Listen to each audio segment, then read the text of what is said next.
Hey guys, this is a quick update. I know I haven't been doing many videos lately. I've been running out of ideas, but I'm definitely gonna do more movie reviews lately. You know, try to watch more movies and do that stuff, because my name is Film Buff, and you know, it's kind of weird not doing film reviews and stuff like that.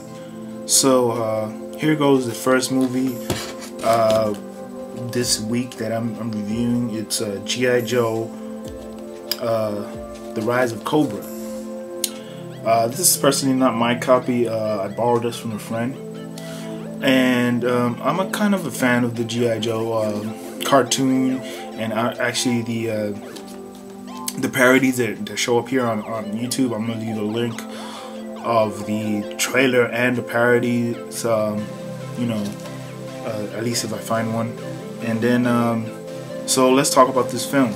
This is basically standard fare, what I expected from a G.I. Joe film. It has let's see, it has Marlon Wayans as one of the lead actors, and it has also, I forget his name. It's directed by Steven Sommore. You know, basically it's the rise of Cobra, you know, the start of Cobra, how they become Cobra. It was pretty entertaining, action packed, you know, standard fare. There was a lot of good action scenes. Marlon Wayans did a lot of funny bits in it, but it was I don't know, it was out of place, because it felt like he was forced to, you know, be comedy relief in this film, and it just didn't feel natural. Also, I don't know his name right here, but he's been in other films. He's a pretty boy. I mean, he's a decent actor. I think he's better than Paul Walker, I think, if you go into Pretty Boys acting. The reason I'm not hating on him, I'm just saying that he's a good looking dude. I'm not gay or anything, but you know, women probably think he's a good looking dude and shit. And you know, that also, you know, he's not too bad of an actor. You know, he's a decent actor. The girls in this film are very well, you know, they're very good looking, you know.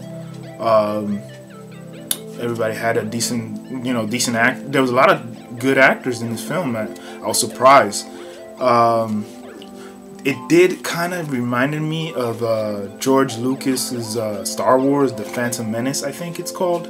When spoiler, there's one character. This character right here, Snake Eyes.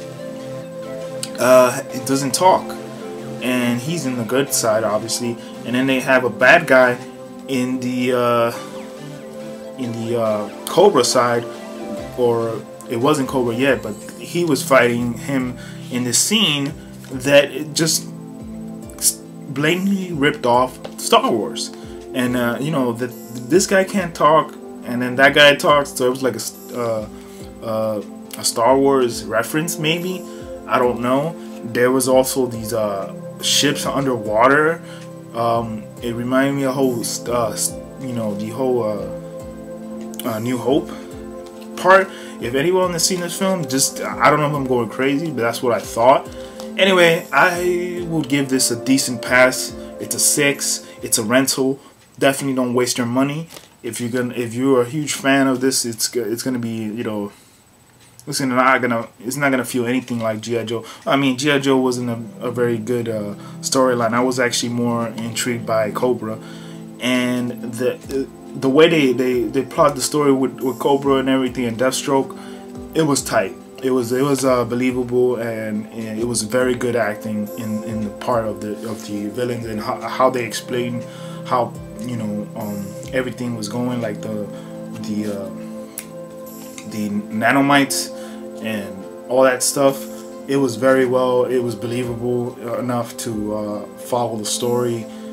And that's all you needed. And so it's a passable grade. It's a 6. It's definitely a rental. Like I said, I wouldn't buy it only if you are into action flicks and it's a decent price, like maybe lower than $10 or $10. I would not pay any more than $10 for this movie. If it's on DVD, then I would probably pay even less than that. But Blu-ray, you know, it's worth it. You got the digital copy, special features, and all that jazz. So I haven't checked out the special features, so I'm not too much on that one. Then we got MLB The Show. Just recently purchased this. This game is amazing. Everything's lifelike.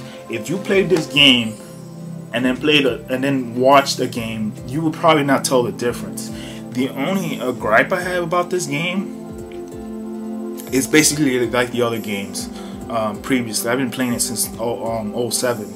I didn't get 09, but 07 and 08 I did play. Excuse me. And it's pretty much the same. This one is a lot better, obviously graphically. I did like that it did added a headset, which I could chat to people when I versed them online. That's tight. And also the physics is a little bit improved, I think. The only thing that I have a problem with, like I'm about to talk about, is the animation. You know, you can tell sort of that it's not a real game because nothing unpredictable happens. You know, if a guy leads off the base, he's doing the same movement every time you lead off the base. He's not going to do anything else. Not saying that, you know, in real baseball they don't do the same movement, but you'll see like equal, you know, different movements in the baseball. But I mean, that's just a slight gripe. Nothing too big about it. But like I said, you wouldn't be able to tell the difference. Maybe even if they had more announcers, like the guys from ESPN, I forget his name, George Morgan, I think his name is. If they had him talking as an announcer, he's one of my favorite announcers. Or the Yankees announcers. If they had every announcer for every stadium talking, you know, when they're in home and stuff. Oh my God, would that be amazing? It would be basically like baseball. Like you feel like you're actually playing baseball. I've actually played high school baseball, so it really feels real, if in a sense. I've been a baseball player for quite some time, you know, as a young kid, and it really felt great playing this game from 07 to now. And it's just been improved. The show, the road to the show is very, you know, good. You know, it focuses on one player and it does very well on that.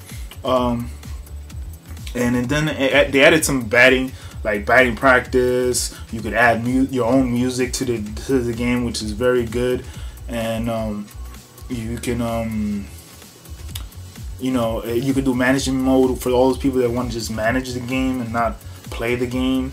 Which is, I don't know why would you want to do that actually, but you know, that's why Front Manager never really succeeded actually. But anyway, definitely pick this up if you're a baseball fan. Highly recommended. If anyone wants to play me online, let me know.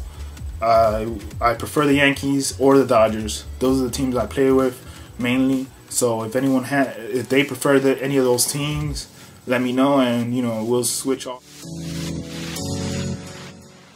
and on to see who does better on that. Anyway, that's my review on that. And the last thing I'm going to talk about is Infinity Ward's Modern Warfare 2. I've been playing this a lot. The only reason I've been playing this so much, really, I'm not gonna lie, it's a good game. I like it. Some people don't like it. It's arcadey, whatever the fuck you want to say. I personally like it. Is because I have friends on it.